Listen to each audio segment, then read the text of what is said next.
I was very disappointed to learn of a memo that went out internally back in March this year talking about thresholds, because the content of that memo is inconsistent with my expectations as the Commissioner of Police.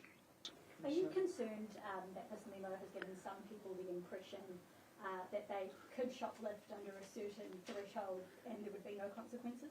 Well, absolutely. I mean, having read the memo myself, some might think that we were giving licence to those who choose to break the law. That's not the case. And in fact, my appeal is for the retail community and the public to continue to help us to ensure that we gather information to hold people account. That hasn't changed.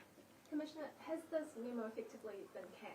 Is that what it is at this moment? Yes, is that what you're saying? absolutely.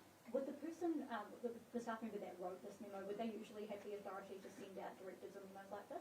Yes, they would. Yeah, as I said, I have a lot of trust and confidence in my staff, and we're not always going to get it right. And you know, we do need to learn from these situations and make us stronger. But you know, for me, let's move on. Let's realise that our commitment, New Zealand Police's commitment to retail crime, to the public, to retail sector, has not changed. Commissioner, if I may slightly pivot away from retail crime, the memo also mentioned things like personal fraud, etc. Yeah. And these sorts of crimes, we know from stats like from NetSafe, etc., that these are traditionally underreported.